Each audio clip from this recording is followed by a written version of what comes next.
Kemudian untuk hipertensi sendiri, ini menurut National Committee itu ada klasifikasinya. Kemudian untuk diastenia adalah 80 sampai 89. Kemudian hipertensi derajat 1. Ingin mengetahui faktor-faktor pemicu hipertensi ini seperti apa?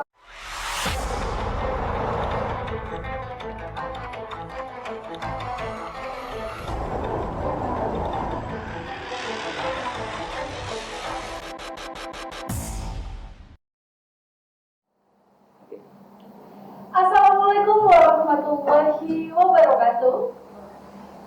Selamat siang dan juga salam sehat saya ucapkan bagi kita semuanya teman-teman. Halo sobat pintar yang ada di rumah, saya harap semuanya baik-baik saja ya.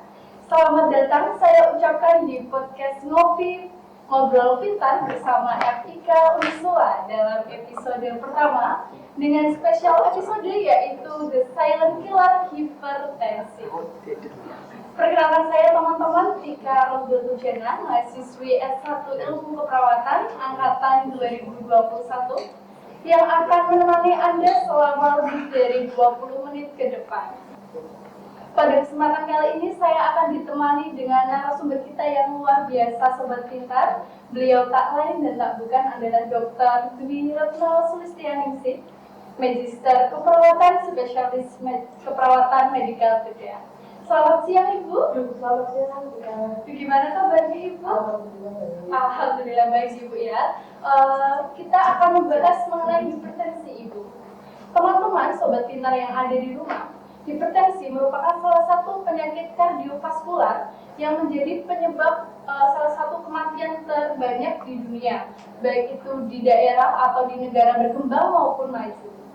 Menurut data dari WHO, World Health Organization, pada tahun 2015, sekitar 1,13 miliar orang terjangkit penyakit ini, sekitar presentasi 1 dari 3 orang di dunia. Kemudian, diperkirakan pada tahun 2025 nanti teman-teman mencapai 1,5 miliar orang. Ini merupakan jumlah yang sangat memprihatinkan bagi kita. Dan dengan presentasi kematian 9,4 juta setiap tahun teman-teman. Untuk membahas lebih dalam lagi, kita akan mengulik masalah ini, mengenal lebih dekat hipertensi bersama beliau, Bu Dwi Retno. Jadi Ibu, sebenarnya mungkin teman-teman yang ada di rumah gitu ya Bu ya, belum mengenal apa ini hipertensi Ibu. Mau boleh dijelaskan? Baik, terima kasih. Tadi disebutkan bahwa hipertensi itu merupakan salah satu penyakit yang sering terjadi. Hipertensi itu sendiri atau disebut juga dengan tekanan darah tinggi itu merupakan satu kondisi di mana tekanan darah mengalami peningkatan lebih dari sama dengan 140 per 90 mm Hg.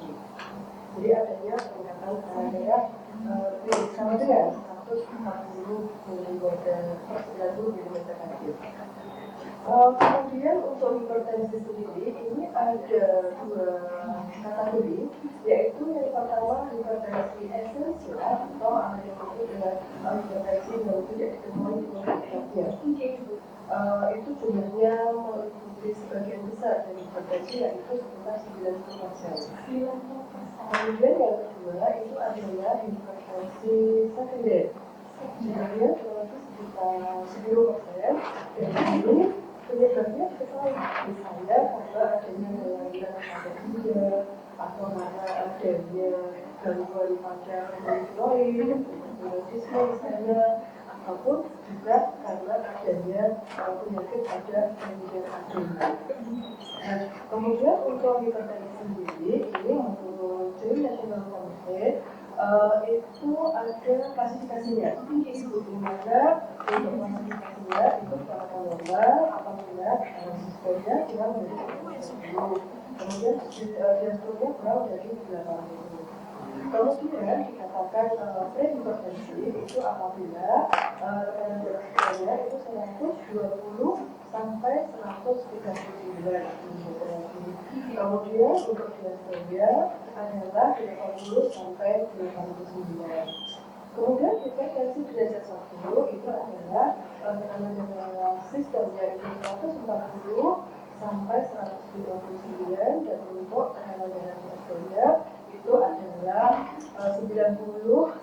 99 mm dan dikatakan hipertensi derajat 2 apabila tekanan sistolnya itu lebih dari 190 dan jantung lebih dari 190. Wah, seperti itu ya teman-teman ya. Ternyata hipertensi pun ada klasifikasinya gitu ya. Baik Ibu, selanjutnya Bu, mengapa hipertensi ini disebut the killer silent Bu? Ya, jadi hipertensi itu memang betul disebut dengan ini yang sangat diam-diam ya.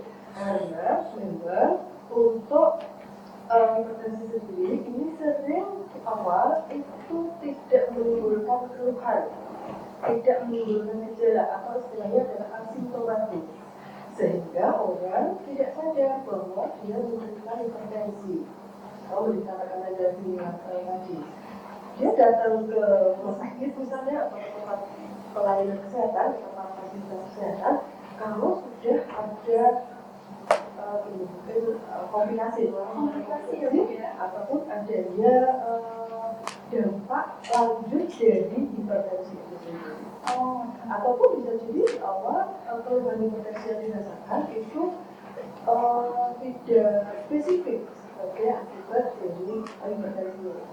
Ini memang adanya keluhan yang tidak dirasakan atau asimptomatis. Mungkin teman-teman juga yang ada di rumah Bu ingin mengetahui faktor-faktor pemicu hipertensi ini seperti apa aja itu? Ya, baik. Jadi faktor pemicu hipertensi tentunya berkaitan dengan faktor yang menyebabkan hipertensi itu sendiri. Di mana ada faktor yang dapat dimodifikasi dan ada faktor yang tidak dapat dimodifikasi. Faktor yang tidak dapat dimodifikasi diantaranya adalah usia, kemudian jenis kelamin, kemudian genetik ataupun hasilnya riwayat dalam keluarga. Ya, kemudian kalau yang terkait dengan yang dapat dimodifikasi tentunya kemudian terkait dengan lifestyle ataupun perilaku seperti merokok, kemudian konsumsi alkohol, kemudian juga adanya kurangnya aktivitas fisik, kemudian juga konsumsi makanan yang tidak sehat ya dalam artian misalnya konsumsi makanan yang tidak sehat, kemudian konsumsi makanan yang tinggi kandungan saya, kemudian tinggi kandungan natrium atau garamnya, kemudian juga bisa makanan yang tinggi. Kalau makanan yang fast food seperti itu Bu, cepat saja apakah juga mempengaruhi? Itu juga bisa mempengaruhi karena tentunya di dalam makanan-makanan yang cepat saji itu bisa ada beberapa komponen ataupun beberapa bahan termasuk juga makanan yang diawetkan, makanan yang sekarang kan banyak ini ya makanan yang itu yang mengandung zat adiktif gitu ya, kemudian juga makanan yang diawetkan tadi ya, yang diawetkan itu karena adanya kandungan natrium. Iya benar. Ya, karena sifat dari natrium itu sendiri kan sifat yang tensi cairan, sehingga itu yang menyebabkan sifat seperti itu ya teman-teman. Jadi diimbau marilah dari sekarang untuk gaya hidup kalian ditingkatkan dengan makan makanan yang bergizi, pola hidup juga lebih sehat seperti olahraga gitu ya. Kemudian juga obesitas, tinggi obesitas, faktor juga termasuk stres kan itu ya mungkin karena adanya sebenarnya sudah semakin tidak menentu sehingga banyak stresor kalau kita tidak memiliki orang itu dengan baik, maka tentunya akan menimbulkan hal itu. Karena sebenarnya kalau ada stresor atau yang menimbulkan stres itu sebenarnya kan tinggal bagaimana manajemennya ya, bagaimana pengelolaannya. Nah, sekali seperti yang kita tadi stres itu bisa dibuat sehingga nanti akan ada dampak positif ya apabila permasalahan atau masalah itu sudah diimplementasikan. Jadi seperti itu teman-teman bahaya dari hipertensi ini sendiri. Jadi mohon diperbaiki perspektifnya bahwa walaupun kita masih muda teman teman-teman, kita harus tetap menjaga kesehatan. Jangan makan makanan yang dapat menyebabkan hipertensi itu sendiri. Penting banget buat memenuhi gizi kita dan jangan lupa buat beraktivitas seperti itu. Namun Ibu, apakah ada tips dan trik untuk menjaga atau mencegah dari hipertensi ini sendiri, Ibu? Ya, jadi hipertensi itu memang kalau secara konsep dia kan belum ada kejadian. Iya, belum ada ya. Iya. Tapi itu dunia konsep manusia yang terkembang berdasarkan ilmu medis yang ada. Sehingga yang ada sekarang dilakukan dengan mengendalikan untuk mengontrol tekanan darah itu. Jangan sampai dia fluktuatif. Iya, benar.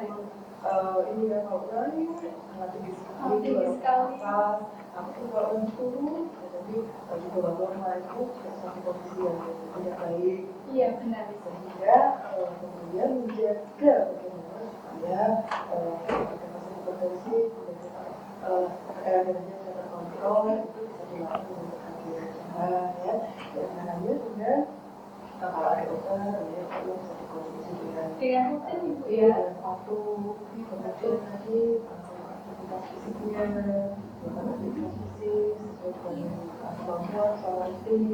Kemudian juga yang mempunyai kebiasaan merokok bisa jadi dikurangi, dihilangkan. Kemudian juga diri yang tadi sehat, istirahat, tidur juga.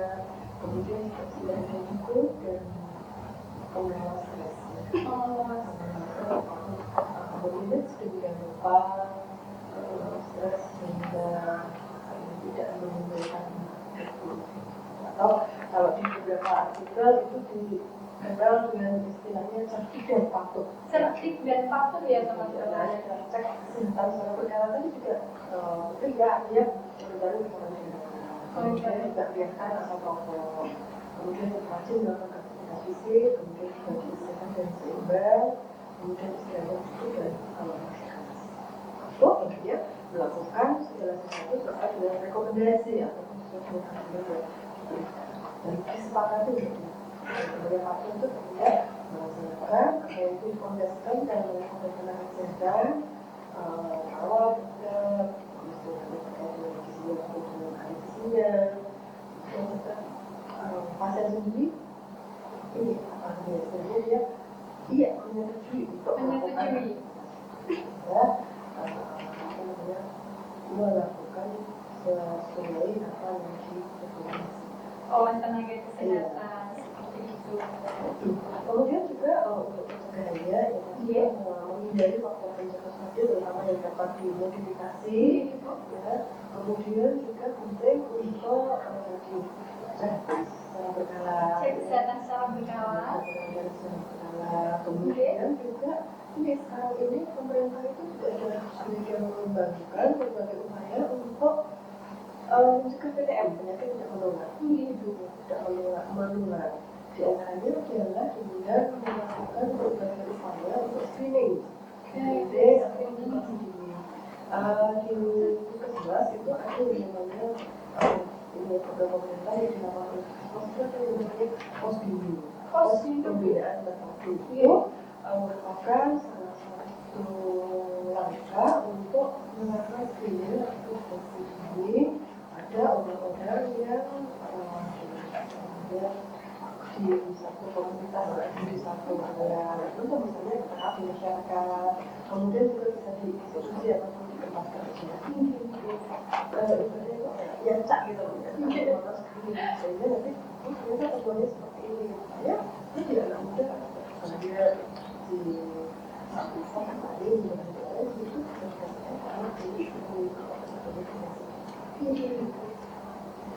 Jadi itu ya teman-teman, walaupun dengan tingginya angka hipertensi yang ada di Indonesia dan juga di dunia, pemerintah kita sudah berupaya dengan baik dalam mengoptimalisasikan pelayanan kesehatan ya Ibu ya, dengan meningkatkan sistem rujukan, perbaikan mutu layanan, serta tadi ada pos pembinaan terpadu di Puskesmas Ibu ya. Oke, semoga ini dapat menurunkan tingkat hipertensi yang ada di Indonesia itu. Baik.